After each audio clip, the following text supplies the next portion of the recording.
Hey, what's up? Today we're in the SUDIO in Queens, New York City, and my guest today should have been nominated for Best Artist on the Grammys Awards.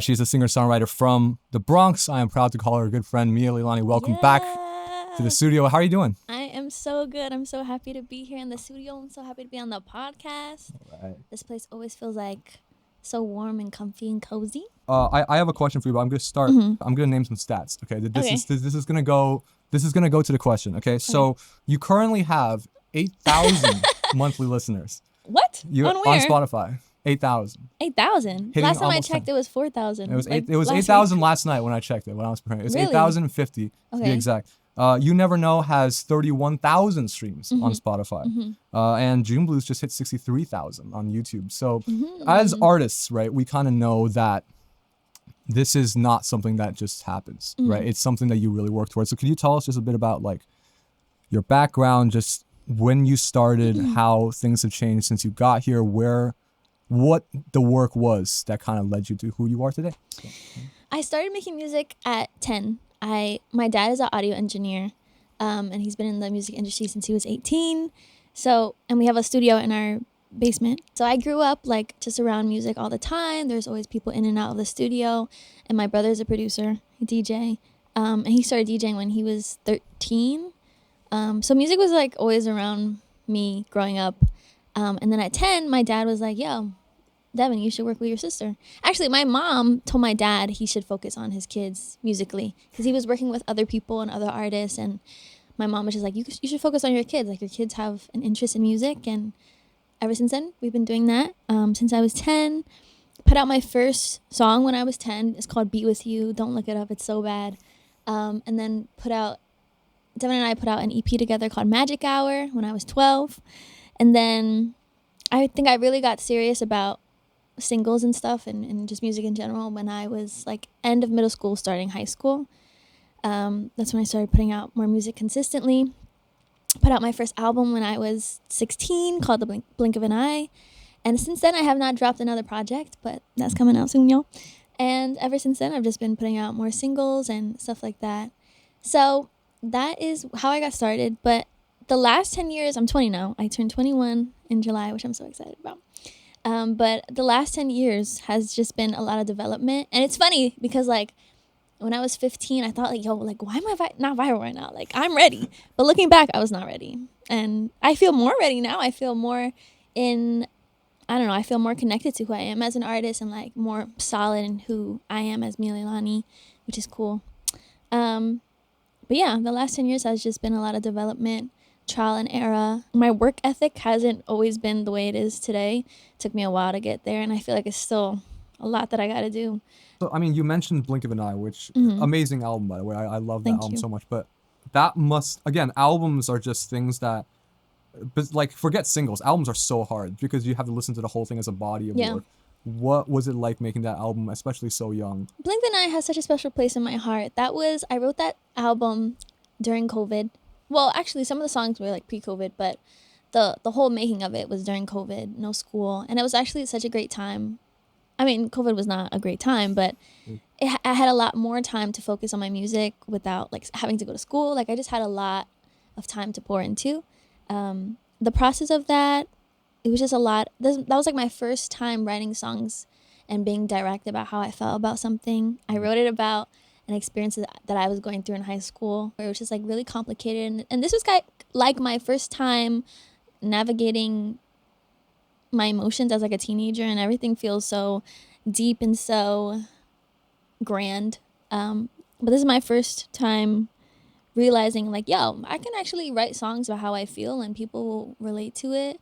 And this is like my therapy. And that's when music really clicked for me. Cause I was like, wow, this feels so great to write about this experience and almost like going through the motions of how I feel while writing it. And like at the end, excuse me, when we finished the album and I listened to it from front to back, I was like, wow, I see the story here.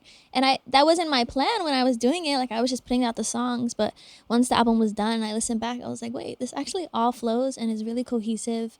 And it's like a journey. But yeah, Blink of an Eye is kind of just about getting over a person and how that had changed over time. And yeah, if that makes sense. Right. I'm about to be So 21. you put out, I mean, you went through like a streak of singles like last year and the last Mm-hmm. 2-3 years, but like, Mm-hmm. do you still feel like having a full project or EP and album is what you're going for, or were you content with like the single thing? What was your kind of thought process with starting to put out singles rather than after putting out Blink of an Eye? Because that's when the singles Right. start coming. I started putting out singles after Blink of an Eye because I realized I didn't want to put out another project until I had an audience to really showcase it to. I feel like putting out a project and, you know, I don't have such a big following. So it's like, I don't know if it's worth it right now to put a whole piece of work out there and then don't have the audience for it. But then I started putting out singles and that was fun and just building momentum basically and building the audience over time. But after a while that gets really draining and it's not fun. It's like rinse and repeat. Okay, single, okay, next single. And it's like I want something with substance and I want something that excites me. This gets like so boring and draining. So putting out a project now is like, it's so fun because I get to visualize what this world looks like and tell this story again and put art together. And it's, I don't know, it's so much, it's more fun putting a project together of songs and just visualizing it. And I don't know, it's more fun for me. And building the world around it, like what that looks like and the visuals for it and merch and the rollout plan. Like, I don't know, it's just more exciting for me. Right. It's funny you mentioned that because like that Blink of an Eye came out like after your birthday, you said. Because I did that twice. Both my albums came out during my birthday. As artists, it's not narcissistic, guys. It's like, no, it's not. It's a gift. How much more attention can we get on our birthday besides just it being our birthday? Boom. Let's put out a whole album exactly that people will be talking about for a week. I think that's fire. I think that's and awesome. then you can always look back at it like, oh, when I turned blah blah blah, my album you came were out. making this music, and then exactly right. Yeah. And I'm excited to see what you're kind of moving on to now, especially with the stuff you're doing. But I mean, with these singles, I feel like each one felt like a cohesive. It felt like if like a really long rolled out right album. You know what I meant? Right. You know what I mean? Like I saw kind of the arc of, you could kind of build a story around that in just the stuff that you kind of came out with. But one thing that I think people also see when they immediately go onto your Instagram, whatever, is just branding. And I feel like you think about that a lot more than a lot of other local artists I see. Thanks. I feel like you put a lot of work into that. But what is like kind of your favorite part of that? And what is your least favorite part of like branding and stuff? Branding. I feel like, thank you for saying that. I appreciate that because I feel like I am not good at that and I feel like it's still kind of all over the place. I think for me, my favorite part of branding is kind of visually, color-wise, what that looks like. I'm a big color person. I love, my room is so colorful and like, I just love color. Like if you look at my Google Calendar, everything is color coded. Like I don't know, I love color. So I guess visualizing theme-wise what colors represent me, Lailani.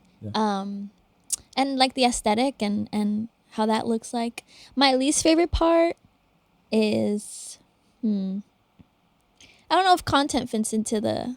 That's totally a branding thing. But I would say yes, I hate content. I mean, I like editing videos and I like being on camera. It's just trying to figure out what idea I should do, or if I think something's good and I post it and it doesn't do well, I'm like, okay, what do I do now? I guess just coming up with content ideas I hate, and I hate that I have to stay on this schedule. Like in a perfect world, like I would just like to work on my music and be in the studio every day and that's it. But I have to focus on content and posting, and so it's like a whole other world besides just making music. It's about strategy and analytics and all this stuff. So I would say that's my least favorite part. But branding wise, I just like the aesthetic and building the story and the colors and that. Ideal world, what is the perfect writing situation where you're like, I can write a really good song in this moment? And like, what's the vibe in your studio? What's the weather?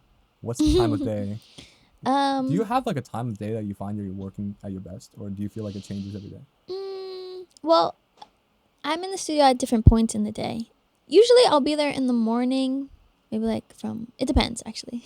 Sometimes I'm in there late with Devin. We'll start impromptu around 5 o'clock. Like the other day we went out to get tacos and it was really good. And then we came back and I was like, yo, can we write a song? And he was like, yeah. So we were in the studio for like an hour or two, just writing down some stuff because he had to do some work after that. But it's very impromptu. But I'm trying to get more like, okay, this is a day I'm going to go in there and work for like 3 hours and then do whatever else I have to do. I mean, do you feel like you want to do that because I don't know, if you're saying that the impromptu stuff is like working really well, I mean, do you feel like forcing yourself to do like make it like a 9 to 5 almost would make it worse, or like what do you feel?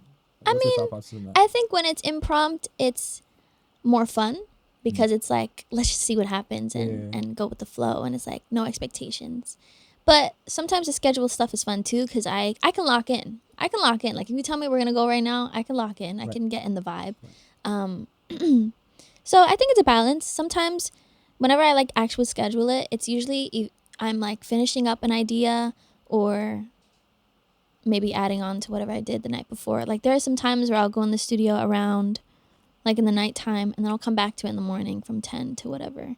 And those are actually really fun days because like I went to sleep thinking about it and I woke up and I'm like, I'm ready to go back to it. So those are fun. But I've gotten so much better at like, there was around the time last year, there was a time where I wouldn't be in the studio like at all in the week, or like I'll be there. It had been like 2 weeks since I've been in the studio and I was focusing more on like content, like business stuff.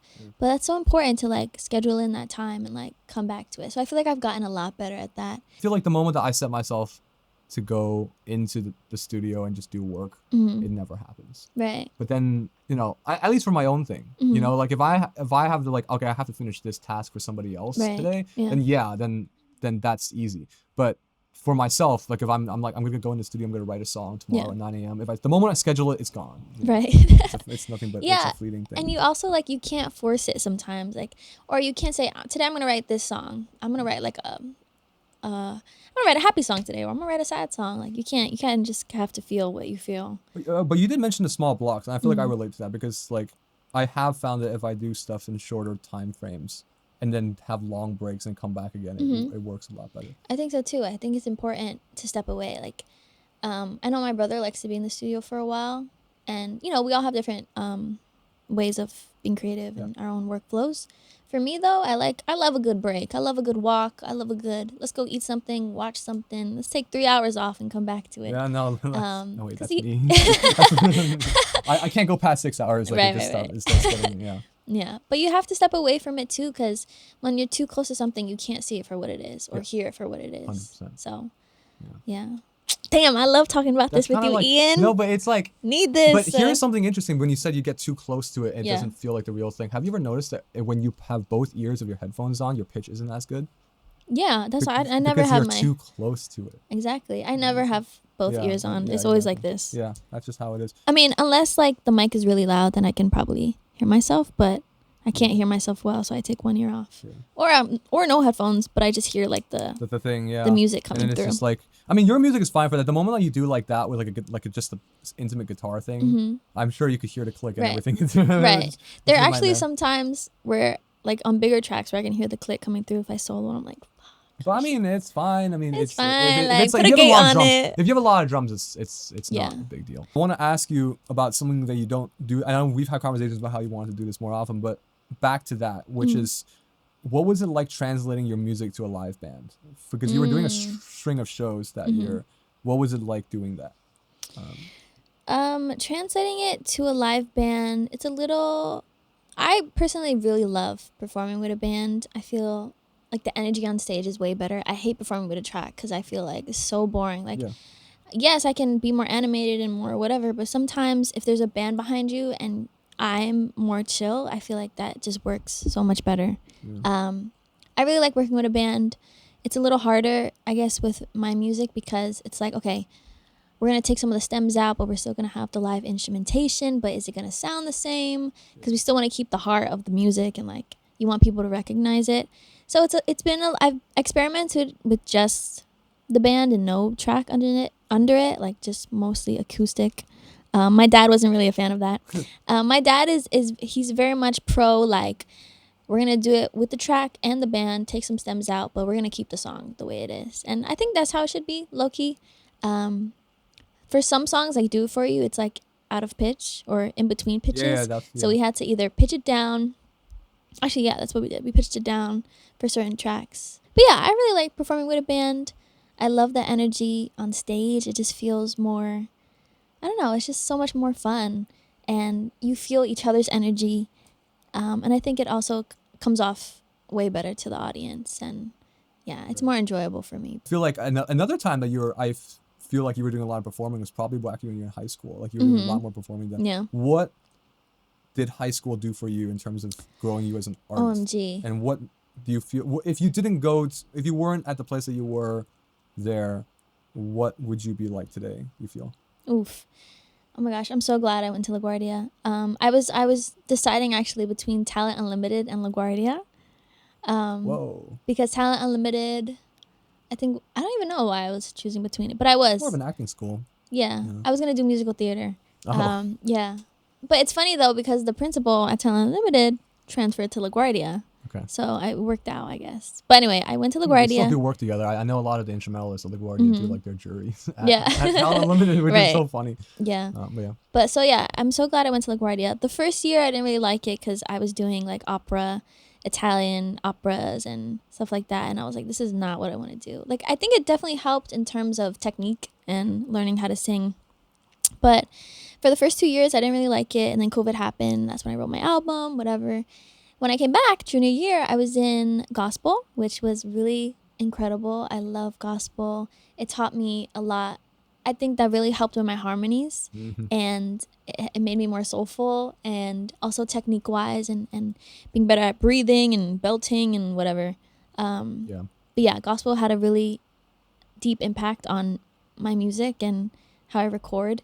And then my senior year, I was in new music, which definitely helped me a lot because that was my first time writing music with people on the spot and not in a session like in the studio. Like we had to wait around, like, Right, like it was the first time we're doing this live. Like I'm so used to being in the studio and I could hear the track on replay and I could write that's and what take my time. That's what I mean by like waiting around. Like you could spend as much time as you want. Exactly, but working in person with live musicians is a whole different thing. So that was my first time working like that. But then it was great too because I got to perform it live, and that's not something I was doing before, especially with a band. So that was really cool. I really love new music. I wish I was in it for longer. I wish I was in it my junior year and senior year, but it is what it is. But that definitely influenced me a lot. And then after I graduated, I felt so lost because I was like, I don't know what I'm doing.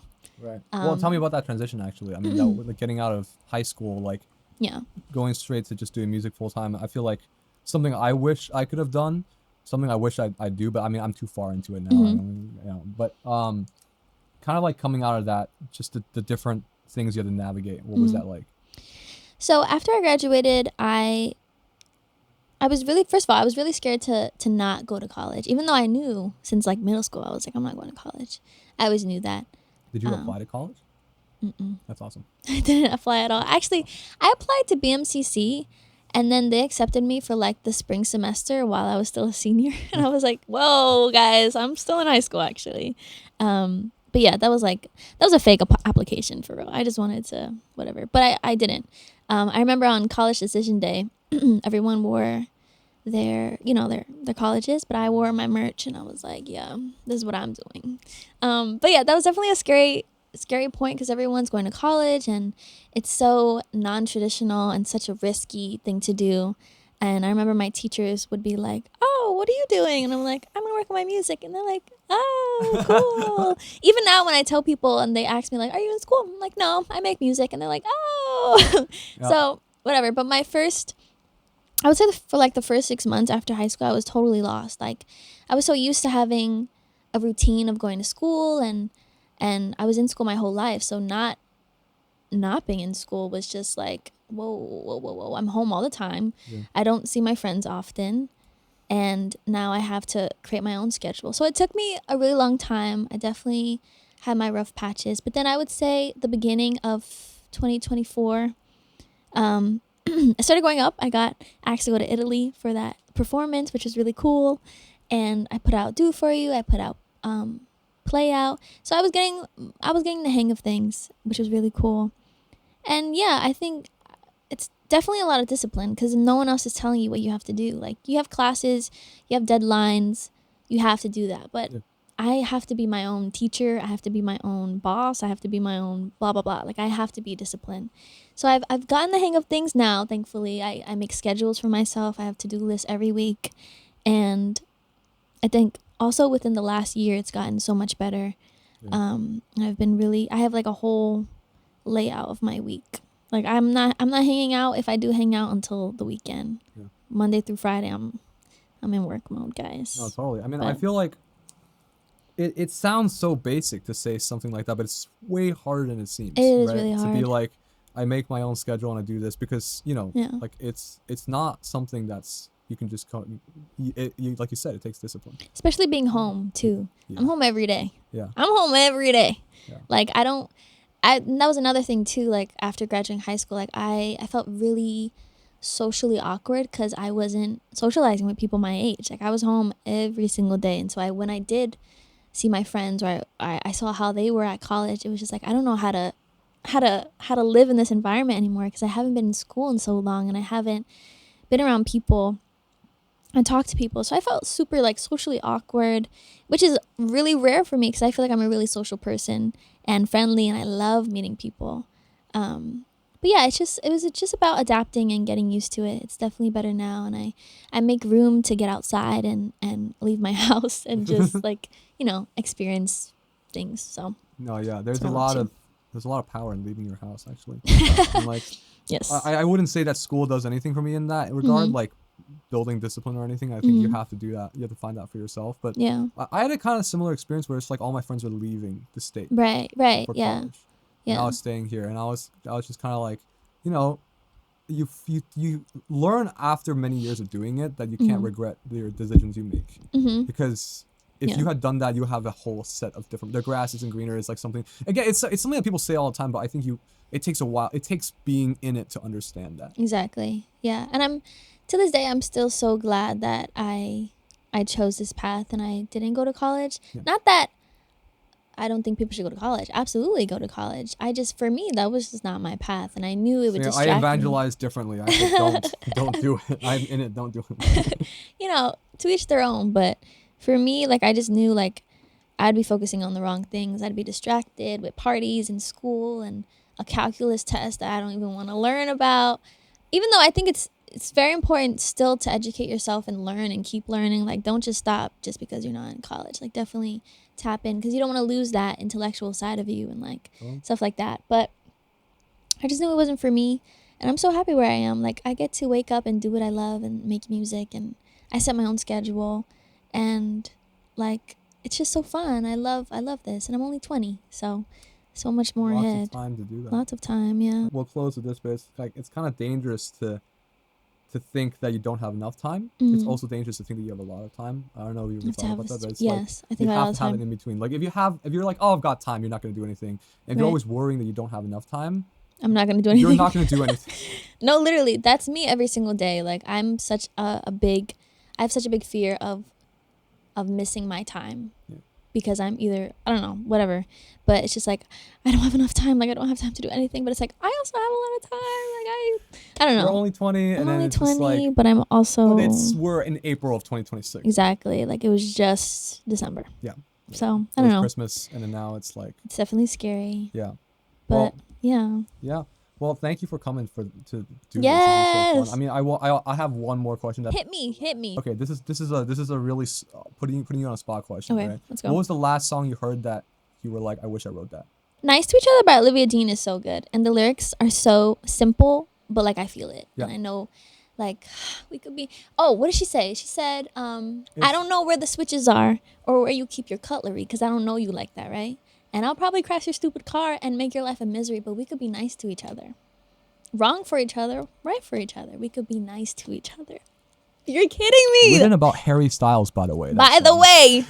I only found that out like recently. I was like, wow. Yeah. But I love Olivia Dean. I feel like she definitely. She's so good. I was rooting for her at the Grammys the whole time. It was just, She's so beautiful. Also, Messy by Lola Young. Yeah. Great song. Yeah. Wish I wrote it. Thank you so much for Yes, coming. thank you for having me in. All right, so Mia Lailani's stuff is all linked below in the description. Yeah. Go check her out. Go follow me on Instagram. We're working on a project together today Yes. with the awesome Kaylin Hedges. Just a little fun cover thing, and we can have fun. So hire her for background vocals. Yes. But thank you for coming too. Yes, Thanks for coming thank to the you, studio. Ian. Bye, SUDIO. Love you, SUDIO.